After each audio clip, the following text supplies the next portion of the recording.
திரைப்பட காமெடி நடிகர் சேஷு காலமாகி இருக்கிறார். நேர்களே, அந்த அண்மை செய்தியை நாம் பார்த்து வருகிறோம்.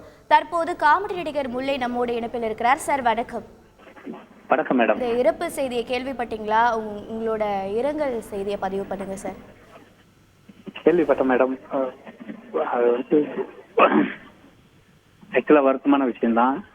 ஏன்னா இப்பதான் அவரு நல்லா மக்கள் மத்தியில பேர் எடுத்து ரொம்ப பாடுபட்டவர். அவர் ரொம்ப கஷ்டப்பட்டு தான் முன்னேறினாரு.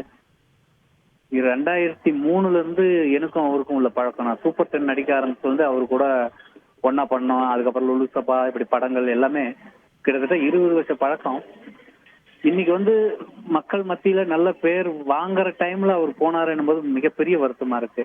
கலைத்துறைக்கு மட்டும் இல்ல, அவங்க குடும்பத்துக்கு மட்டும் இல்ல, அவங்க ஏரியாவில் இது மிகப்பெரிய வருத்தம். ஏன்னா அவர் சாதாரண நடிகர் மட்டும் இல்ல மேடம்.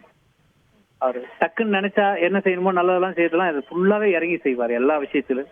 அப்படிப்பட்ட ஒரு மாபெரும் நகைச்சுவை நடிகர் இழந்தது ரொம்ப வருத்தமான ஒரு விஷயம். அது தாங்கிக்க முடியாத ஒரு இதுவா தான் இருக்குங்க மேடம்.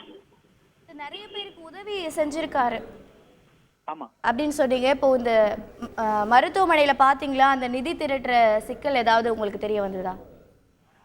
அது அது சம்பந்தமாக பெருசா நிதியால இப்ப போன மாதிரி தெரியல மேடம். அவரோட உடல்நிலை ரொம்ப ஒத்துக்க முடியாத சூழ்நிலையா ஆயிப்போச்சு. அது லங்ஸ் ஏதோ ரொம்ப ப்ராப்ளம்ட்டு.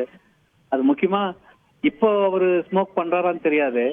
ஒருவேளை அப்போ ஸ்மோக் பண்ணதோட விளைவுகள் அதிகமா இருக்கோ அப்படிங்கிற ஒரு வருத்தம் தான்.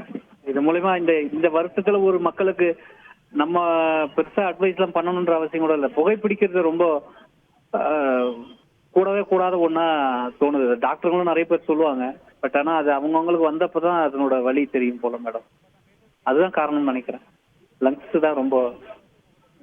புரியுது சார், உங்களோட துயரம் புரியுது. நிச்சயமாவே இது ஒரு ரசிகர்களுக்கோ திரைத்துறையினருக்கோ ஒரு பேரதிர்ச்சியை தான் கொடுத்திருக்கும்.